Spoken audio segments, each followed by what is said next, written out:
happy to have Claire de Boer with us today. Claire is a writer, a teacher, and a visionary with a passion for stories and a strong belief in their power to connect us. She stands for love, community, and to see a world healed and connected through the power of story. Claire's vision is to reach out to those people whose story of belief and beliefs about who they are is holding them back from living an abundant life.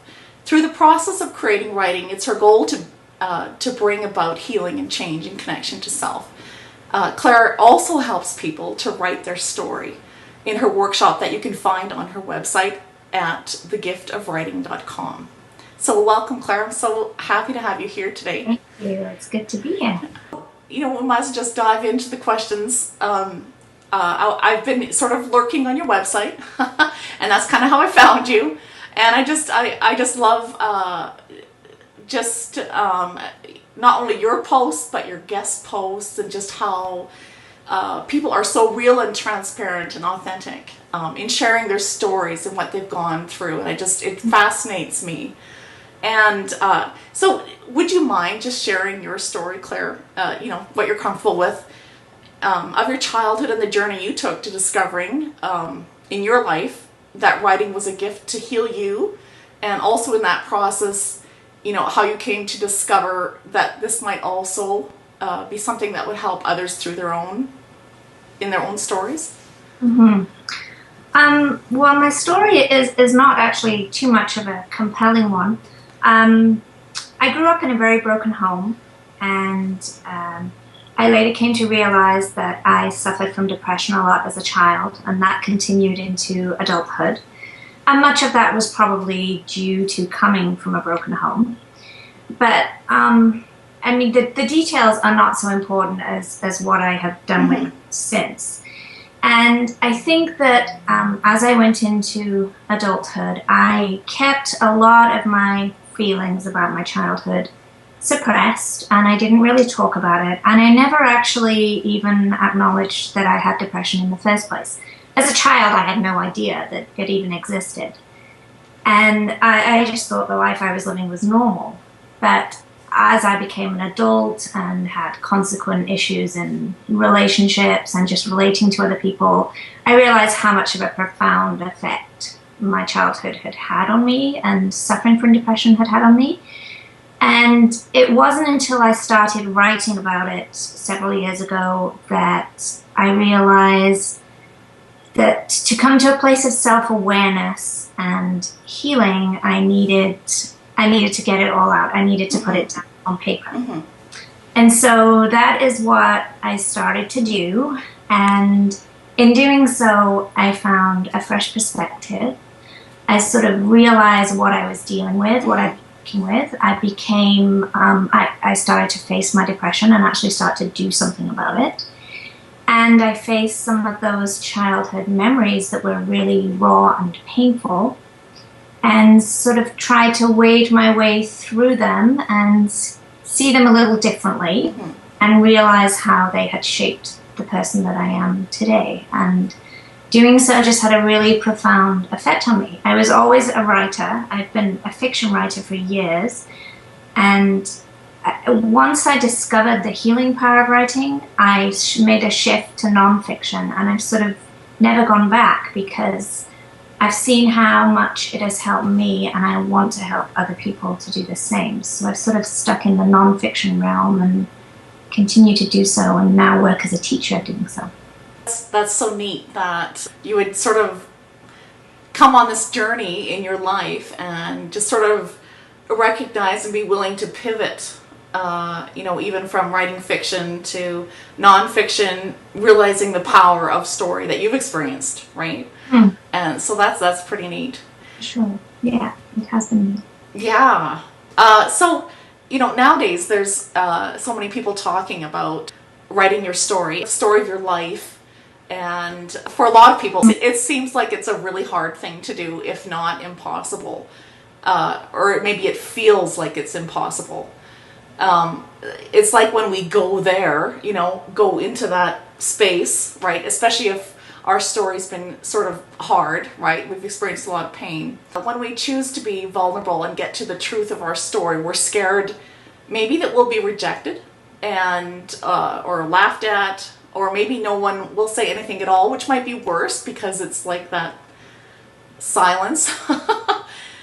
So, where does someone who wants to write their story begin? Are there steps to take with that? Maybe you can shed some light on that. Yeah. Well, let me just address your comment on fear. I think everybody has that fear that if they share who they really are and their authentic story and what has brought them to where they are today, that they may be criticized or people won't really like them. And, that's never been my experience. I've always found that whenever somebody has really shared the authentic side of themselves, that it's brought me closer to them and that it's been a real place of connection when that happens. So I think that's a fear that is often unfounded. There may be some people out there who are judgmental, and that can happen. I think that in the majority of cases, it just brings healing and connection and brings people closer together. Yeah. So I think to focus on that rather than the odd person who may be critical is the more important thing.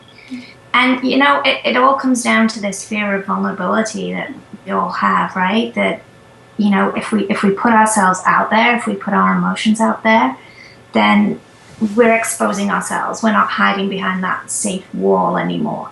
And that's always hard, but to step into that place of being uncomfortable, to me, is where we grow. So that's my thought on fear. And my thought on where to begin is, lots of people have this idea that they need to go out and write their memoir or something. And that may be the case for some people. But I think with a lot of people, you start by initially writing it down yourself. So I always say keep a journal. That's one of my big things. And you start just by sharing your story in small groups among your friends and just getting comfortable with talking about it. That's what I had to do. And I also shared my story online via blog posts, which is really helpful to me. And there's something about sort of hitting publish and not being faced with your audience that's nice. Yeah. It helps you face that fear, right? So, yeah, and I always say go where the strongest emotions are.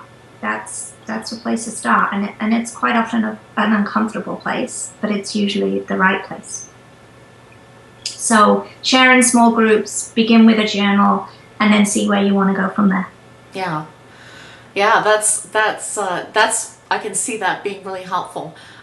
Just as you were saying about writing in a journal, I know myself and a few other friends from another writers group.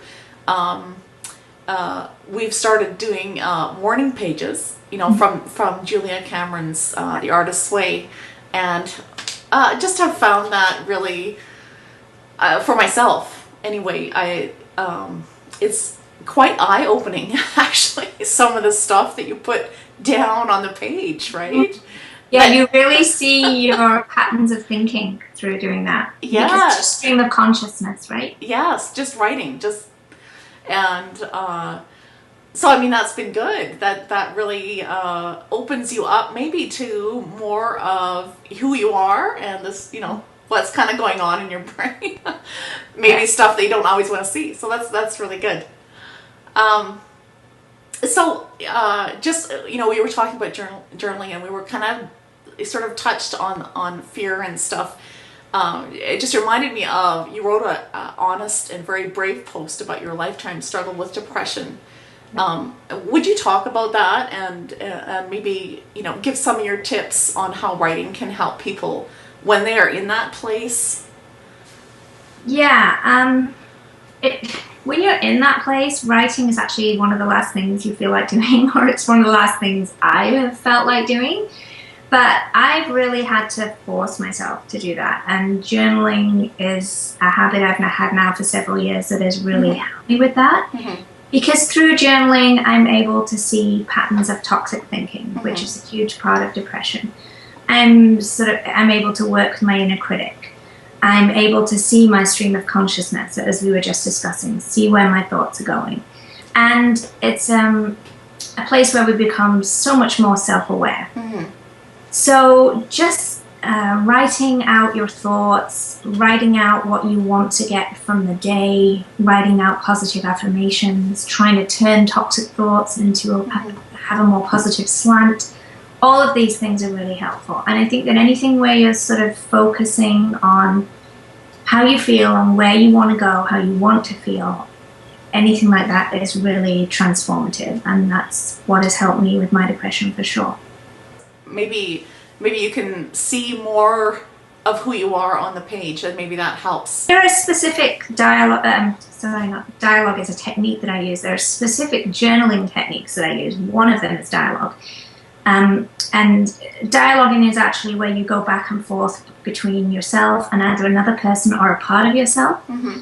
So for people with depression, you can set up a dialogue between yourself and your depression, or yourself and your inner child, or yourself and a younger self. And you can sort of you can glean answers that are in your subconscious mind about how you're feeling and your thought processes, and you can just learn more, and it helps give you a different perspective. So specific techniques are really helpful too. I haven't actually tried that, but that sounds very like that would, be something that would take you deeper, right? Yeah. Something like that, yeah. Would you say that is part of the way is through journaling? Are there other ways to overcome toxic thoughts like, fear, different thoughts that hold us back in some way from moving forward in life? Really that's, I guess, just something that's toxic and so is there a way to overcome those? Well, how to overcome it, I think that's different for everybody, and it's also very challenging. We all have an inner critic. We all have toxic thinking in our lives. Just for some people, it's way worse than for others.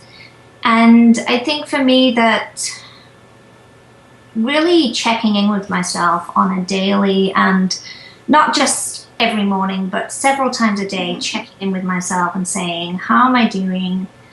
How am I feeling? What's going on in my head right now? And having that self-awareness and being able to catch those thoughts as they happen. So initially it takes a lot of work in being able to recognize them, and that's where I think the writing really helps, because when you can pinpoint them, write them down, and try and turn those thoughts around, that's really helpful.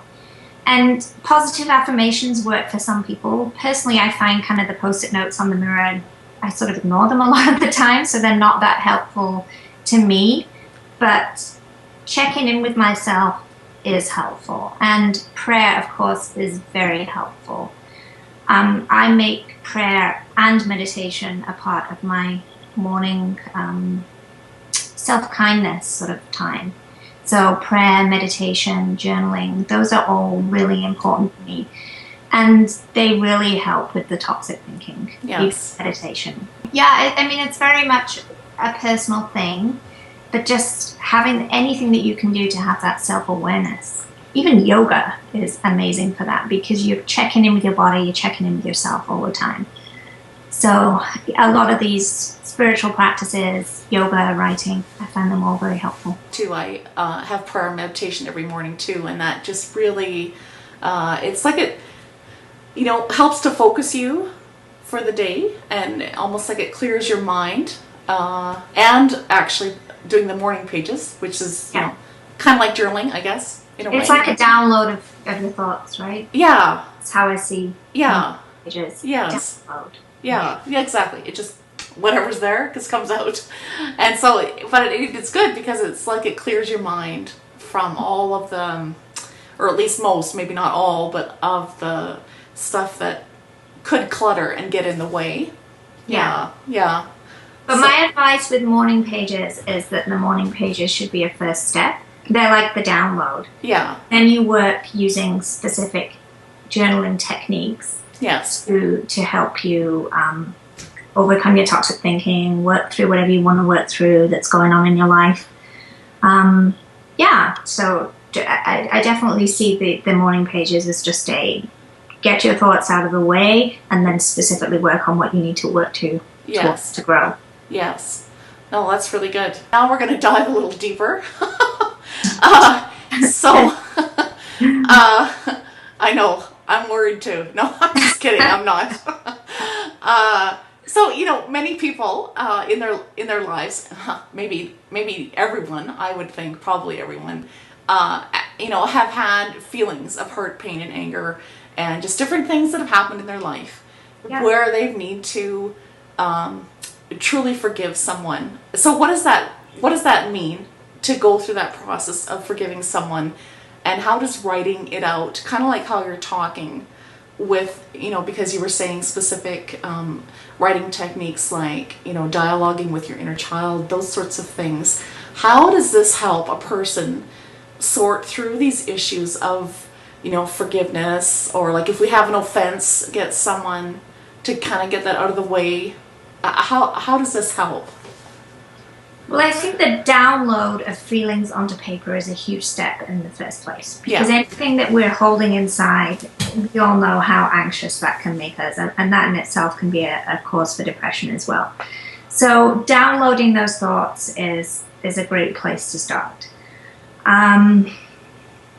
Say someone has a bunch of muck up there and, you know, from the past, where like maybe they had abusive, you know, mom or dad, and so they have to get it all out, and their goal is to sort through these things. So how would do you just keep writing every day, getting it all out? There must be more than that. You're right, and I think you try and find a different perspective as well. Yes. I think it really helps to try and see another perspective. You have the perspective of hindsight for a start, that you're going back and you're examining these things from a different place. Yes. But I think that also trying to see the perspective of the people involved is also very helpful. And when it comes to forgiveness, I think this can be a lifelong process. And I think forgiveness is never about anybody else. It's always about ourselves and about letting go of hurt and letting go of anger, and never saying that what the other person did is okay, never saying, never excusing their behavior, but saying that you are willing to let go and have that release. And I think that's where faith really comes in as well, because for me, I definitely feel like when it comes to forgiving somebody, that's between them and God. And for me, it's just about letting go.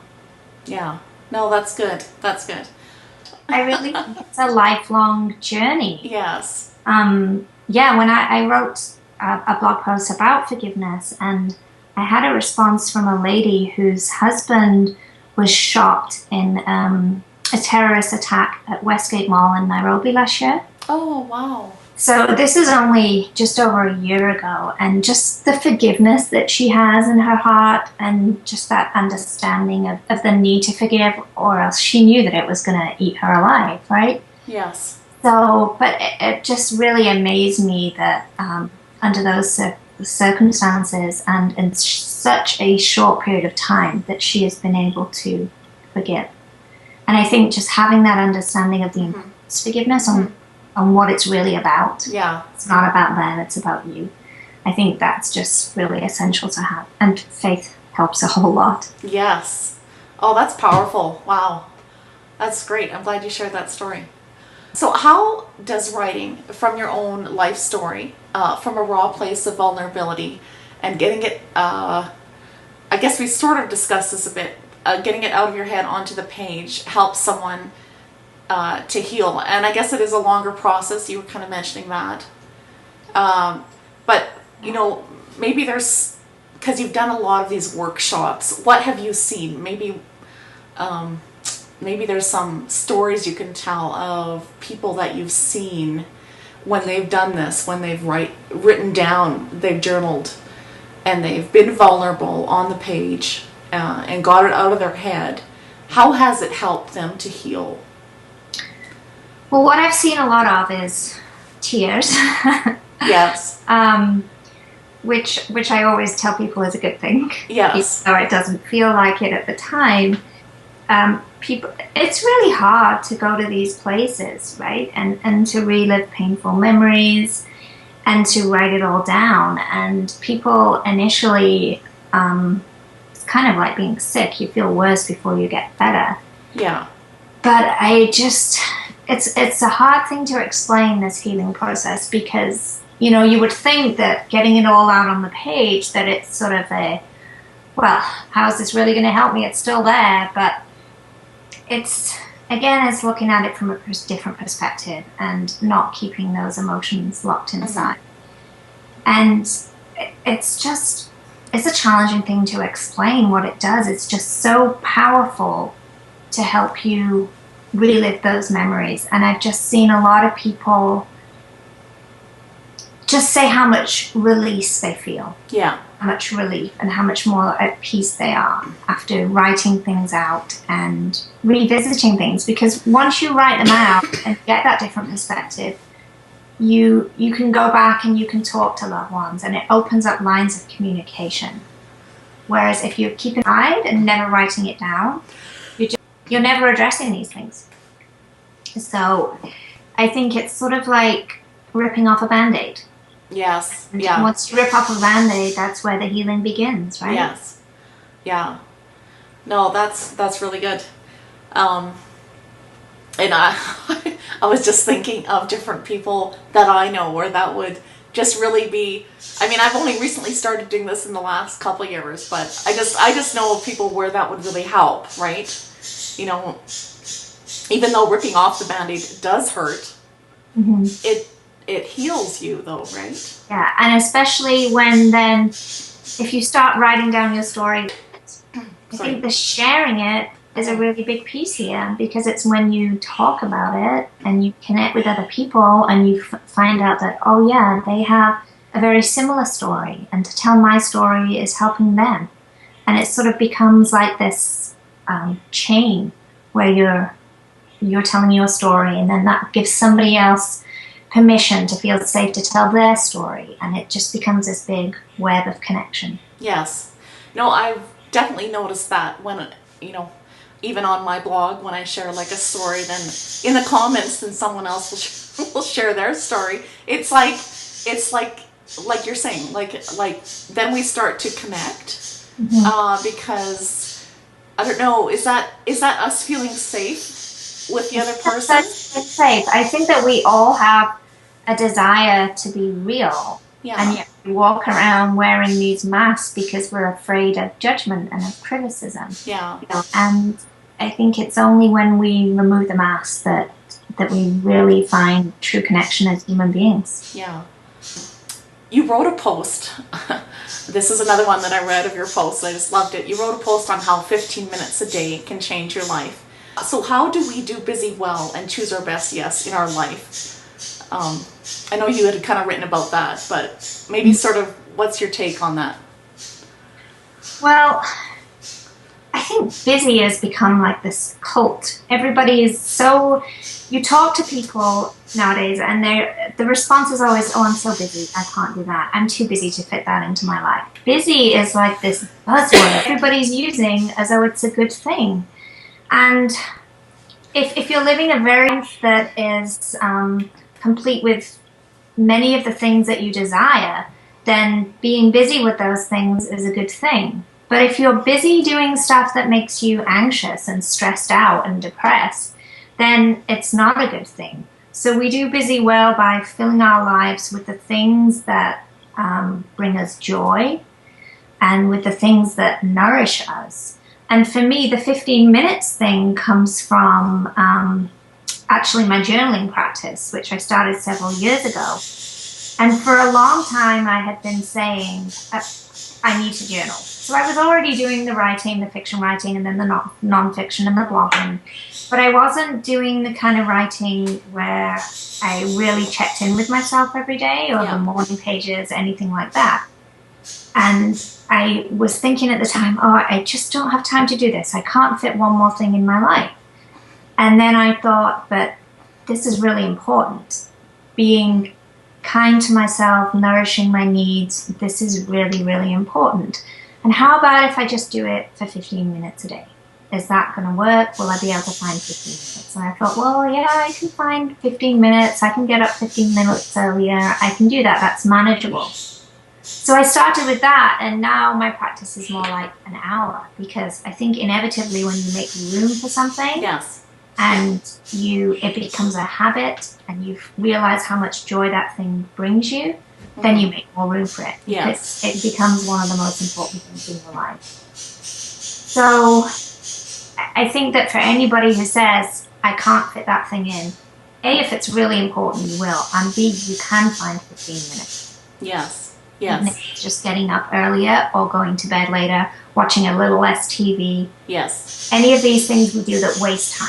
Yes. Because all these really, really, really busy people, they probably still watch TV. They probably still do those things that waste time as well. Yeah. So cut out one TV show and you'd probably get it in, right? Or something. Yeah. Yeah. And I think it's just the idea of fitting in another thing that's daunting to people. But Yes. 15 minutes is not so daunting, and that's Yeah. why it's a place to start. Yeah. No, that's really good. And I like what you said about to show ourselves, not just other people, but ourselves kindness, right? It's the most important thing, because we're good at showing other people's kindness, and we don't do that with ourselves. Yes. And we need to. That's really good. Yeah. You obviously have a whole lifetime of, experience and wisdom that you've learned from other people, and just from your whole process of writing and mentoring other people. So what would you say is the best advice or wisdom that you've ever received, and how did it help you? I don't know whether I recall one specific thing, but the thing that comes up for me a lot is related to authenticity, and because of that, it has become one of my values. Yes.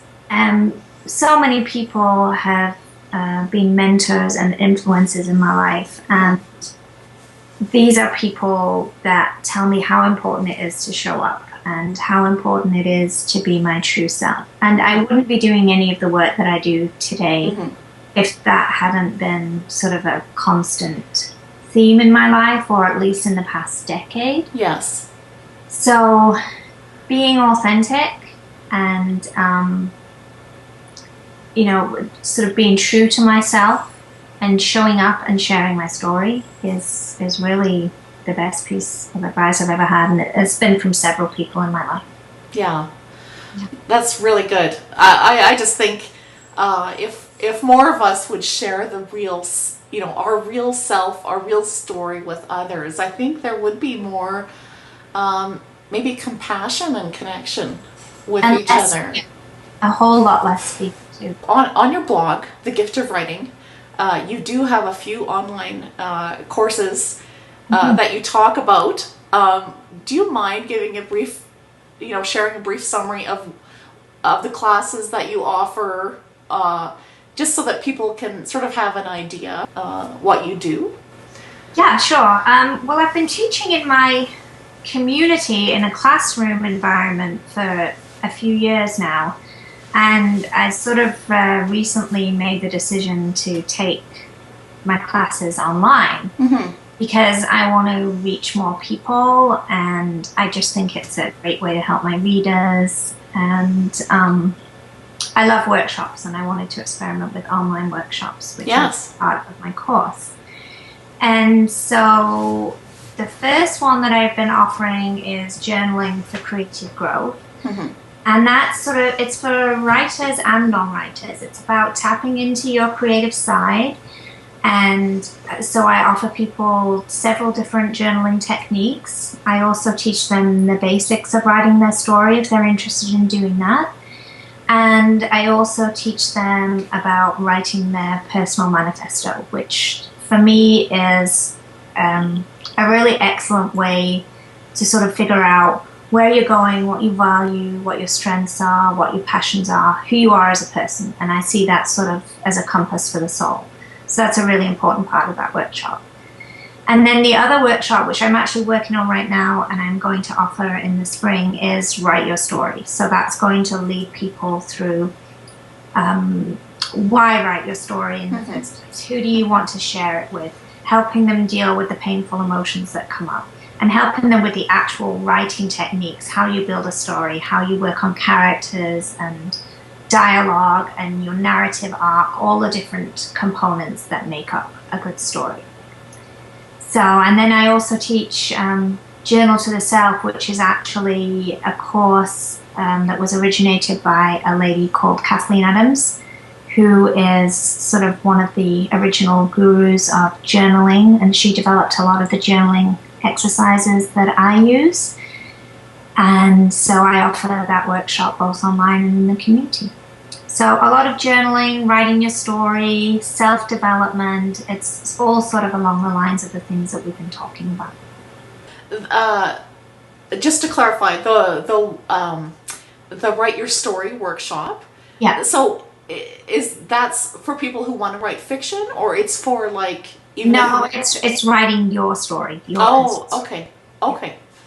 Yeah, but when you write your personal story, you still have to bring all those elements that are used in fiction. I can't wait. I can see that being a really good course, Clara. It's fascinating. Yeah. So I'm really excited about that one. Yeah.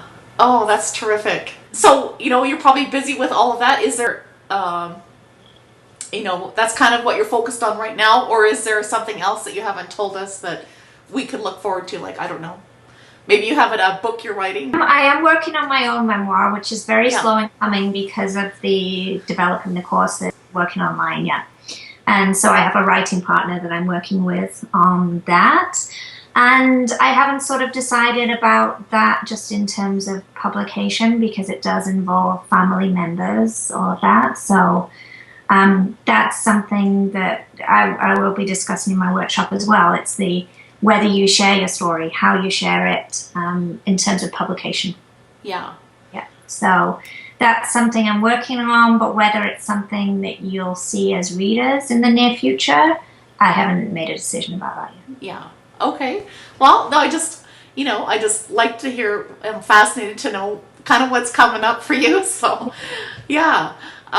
Okay. Well, that's great. So, would you mind telling people different spots online where they can connect with you? Yeah. Well, my website is thegiftofwriting.com. So you'll find my courses there, blog posts, guest blog posts. I have a free ebook on there. Which is called Why Writing Your Story Might Be the Most Important Thing You Ever Do. And I've blogged for many people. I'm currently a writer and editor for She Loves magazine, which is a faith-based online magazine, and you can find that at shelovesmagazine.com. And I'm based in Vancouver, where I also teach. So for any locals, that's where I have my in-person classes. Oh, that's terrific. Well, thanks so much, Claire, for just sharing your story. Really appreciate that. It's a pleasure.